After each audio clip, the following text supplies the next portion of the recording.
नदिया किनारे बाबा बोले सोहाग जी, जामेला सोहाग जैसे छछनेला दूब जी, जामेला सोहाग जैसे छछनेला दूब जी।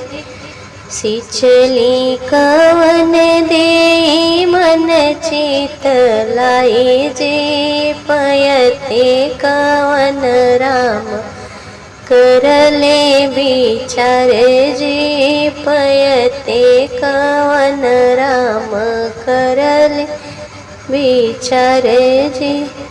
चेतनात मोरे बाबा दई जान दिया जे, चेतनात मोरे बाबा दहेज नाही दिया जी।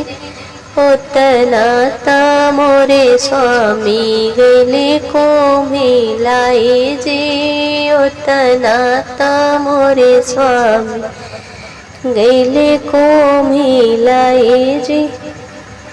नदिया किनारे बाबा बोले सोहाग जी, जामेला सोहाग जैसे छछनेला दूब जी, जामेला सोहाग जैसे छछनेला दूब जी। सिंचली कवन दे मन चित लाए जे, पयते कवन राम करले विचार जे। जितनात मोरे चाचा दई जानाही दिह जी, ओतनात मोरे प्रभु गेले को मिलाए जी, ओतनात मोरे स्वामी गेले को मिलाए जी। नदिया किनारे भैया बोले सोहाग जी, जामेला सोहाग जैसे छछनेला दूब जी, जामेला सोहाग जैसे छछनेला दूब जी।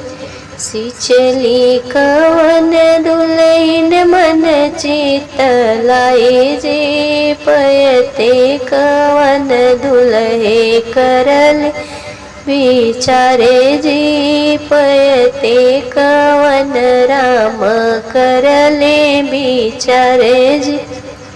जितनात मोरे भैया लहुआन परिछ जी, ओतनात मोरे स्वामी गेले को मिलाए जी, ओतनात मोरे स्वामी गेले को मिलाए जी।